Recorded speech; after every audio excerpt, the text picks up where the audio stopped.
Hi everyone, I'm Eglazin, and welcome to my first YouTube video. After your amazing feedback on Instagram, I decided to start this YouTube journey so I can share with you my ideas, my creative process, my working process, and many tutorials. Today's tutorial is all about thumbnails. And why thumbnails are so important? Well, it's like the front door of your videos. It's the first thing that the viewers will see and will dramatically influence if someone will watch or will pass your video. I am sure at the end of this video you will also be able to create those stunning and eye-catching thumbnails for your videos. So let's get started.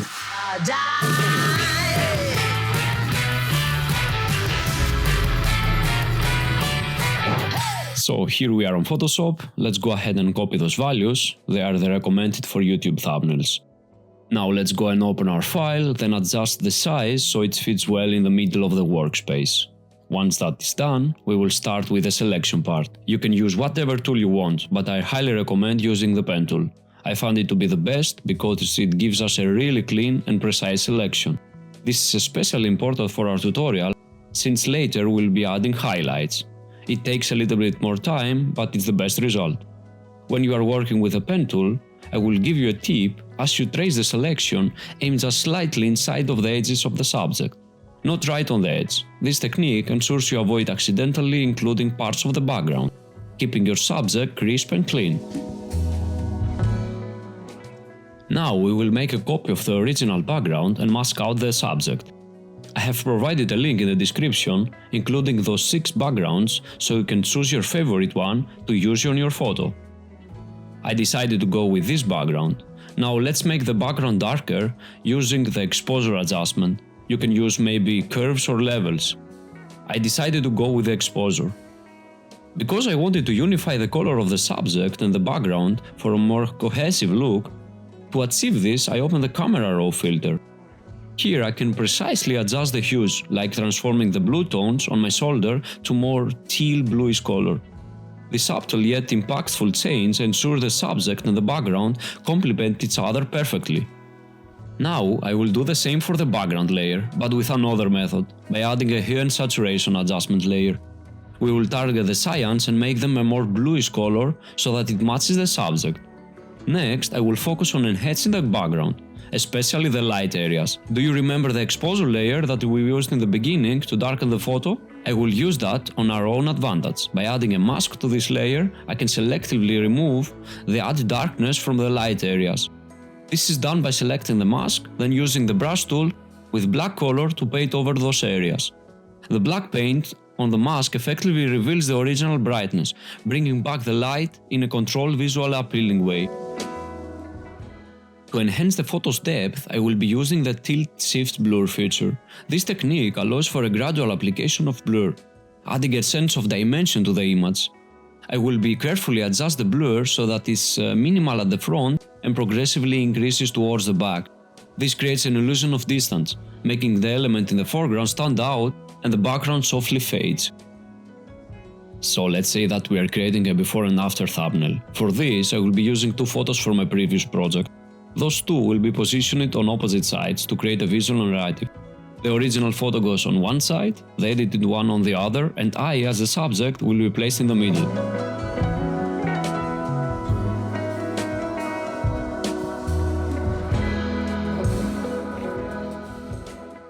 Although we have our before and after photos set up, let's put aside for the moment. Our current focus is enhancing the lighting of the subject. Now I'm going to add a new layer right above my background and all the adjustment layers. Make sure whenever you are creating a new group or a layer, especially one that plays a crucial role in your project, always give it a name. This practice is key to staying organized. For the glow effect behind my subject, I'm aiming for a seamless blend with both the background and the subject. Therefore, I will select a color that aligns closely with those elements. I will be using a soft large brush with a flow around 50. With this setup, I will paint behind the subject using the selected blue color. The focus will be on the area behind the back and the shoulders, extending up to the middle of the head. Now I'm going back to the exposure adjustment layer to play with the values. My goal here is to slightly reduce the brightness, making the background a little bit darker. By darkening the background, we draw the viewer's attention directly to the subject, However, I have noticed the glow behind my head seems a little bit too intense. To fix that, I will add a mask to the color glow layer. Using a black brush with a flow to set around 50, I will gently paint over that area. I am happy with how the background looks for now. Now let's move to the most crucial part of the tutorial, adding highlights around the subject. Click on the layer containing your main subject to select it. Right-click on this layer and choose Convert to Smart Object for non-destructive editing. Create a new layer above the subject layer and clip to the subject by holding the Alt key and clicking between the two layers in the Layers panel. Rename this new layer to Glow Lines Around for clarity. Select this layer to start adding the glow effect. Choose the brush tool and select a soft edge brush. Adjust the brush flow to 50% for a subtle effect. Choose a bluish color or one that complements the existing background glow. And now it's time to start painting along the edges of the subject to create the glowing highlights. As you paint the highlights along the edges, remember to switch between different brush sizes. The size of the brush should match the area of the highlight. Use smaller brushes for finer details and larger ones for the bigger areas. Don't worry if your lines are not perfect at first, we can always refine them later. We will use the Smudge tool for the necessary touch-ups to get those lines just right. Focus on adding highlights where the background light hits naturally the subject. These will create a realistic and dynamic effect. Now let's start using the Smudge tool. Set the strength to around 50 to 65 for general use. If you're working on smaller details, you might need to lower this value for more precision. We will use this tool to fine-tune our highlights, spreading the color where we need it. The goal here is to soften those crisp lines, creating more blended and natural spread of the color and light. This technique will help us achieve smoother highlights for a more realistic effect. I am going to speed up the process with the Smudge tool. In this way you can see the entire work without taking too much time. Keep an eye on how the highlights are applied. Always remember when working on a photo, particularly for a YouTube thumbnail, to regularly zoom out. This gives you a perspective of how it looks from a distance. Thumbnails on YouTube are viewed at a smaller size, so it's crucial to check how your image appears when it's reduced. If you find that your subject needs better blending with the background colors, consider using the color balance or the hue saturation adjustment. These tools allows you to fine-tune the colors, making your subject more blue, teal, or whatever matches your background best. The key here is to adjust those settings until the subject color harmonizes perfectly with the background, creating a seamless and natural-looking composition. Now, let's start adding highlights to the key area, the subject's head. This requires special attention. As you apply the highlights, pay close attention to the flow of the hair. Work with this natural flow, adding highlights along it. Then use the Smudge tool to blend those highlights back and forth. This method isn't about adding light, it's about enhancing realism. The result, an amazing effect where the hair seems to be naturally illuminated, improving the overall lighting and bringing the subject to life. The main tools that I'm using here is the brush tool, the eraser and the Smudge tool.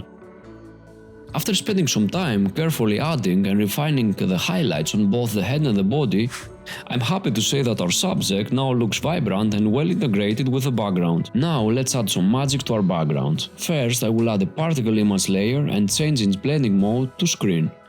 This will make the particles stand out. Next, I will apply a levels adjustment layer to decrease the overall brightness, ensuring only the particles are visible. Then it's time for some blur effects. I will apply a radial blur, set the quality to good, the blur method to spin, and the amount to about 24. This creates a dynamic spinning effect on the particles. Next, I will enhance the color. By selecting the layer and pressing Ctrl U, I will open the hue and saturation settings.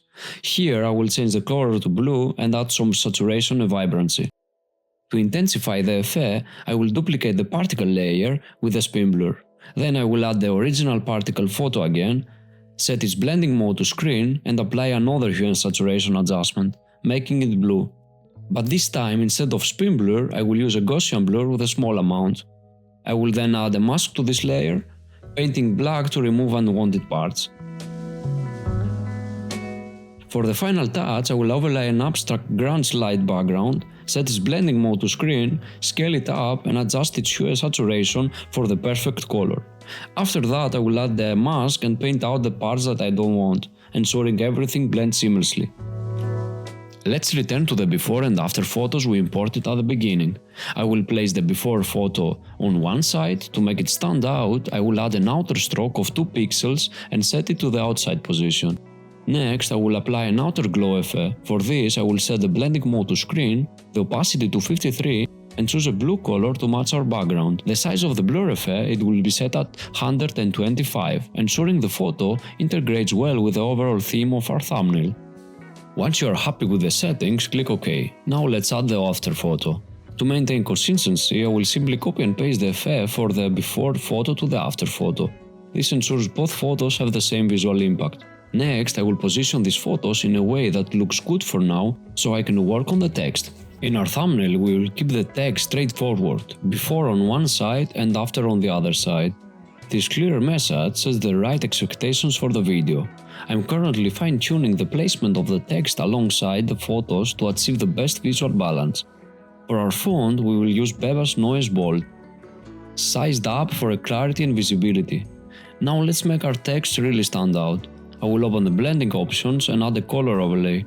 Choose a bright yellow-orange that really pops out. Next, we are going to give the text some dimension with bevel and emboss. Here are the settings I am using: style inner bevel, technique smooth, depth 261, direction down, size 3, soften 0, angle 39 degrees, attitude 37 degrees, highlight mode multiply with a deep orange color, shadow mode screen with a color that matches our glow, and opacity for both is 100%. Next up, we will enhance the text with a multi-layer drop shadow. First, we will add a drop shadow layer with a blending mode set to multiply. We will use a dark green or teal color, which complements our theme, with opacity at 100 and the distance set to 4 pixels. The rest of the values, like spread and size, will remain at 0 for sharp shadow effect. Now let's build on that shadow. We will add another drop shadow layer, this time reducing the opacity to 70 and increasing the distance to 8 pixels. This creates a more diffuse look as the shadow extends further out. Continuing with this method, I will adjust another drop shadow layer, dropping the opacity to 40 and setting the distance to 12 pixels with the size now at 2 pixels. This layering technique adds depth and dimension to our text. Finally, for the last shadow layer, we will lower the opacity to 20, set the distance to 70 pixels, and keep the size at 2 pixels. This subtle gradient of shadows will give the text a realistic and standout appearance against any background. With our before text looking just right, it's time to ensure consistency across our thumbnail. I will right-click on the before text layer, choose Copy Layer Style, and then paste it on the after text.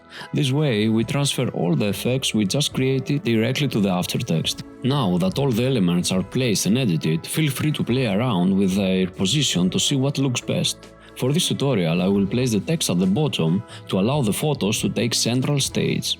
The final step in our process is to combine everything together. Press Ctrl-Alt-Shift-E to merge all layers into a new image. This is where we apply the camera raw filter to really enhance the final product. When you are applying the camera raw filter, there is a handy tip to keep in mind. Change your Photoshop background color to white. This will allow you to see the contrast more clearly and visualize how your thumbnail will stand out to the most users on YouTube's white interface. It's like previewing your work on YouTube's homepage. Also, don't forget to zoom out. This gives you a better idea of what your thumbnail will look like when it's seen at a smaller size on YouTube. These final checks are key to ensuring your thumbnail looks great no matter where it appears. I will add texture and clarity and increase the contrast, and in the calibration section I will increase the saturation of the blue slightly. Now, using the color mixer, I will adjust the hue of the blues towards a more teal shade to tie everything together. And that's it for today. I hope you enjoyed the tutorial and learned some new things and techniques. If you did, please drop a like and hit subscribe. There is some exciting project coming up. Thank you for watching, and I will see you in the next video.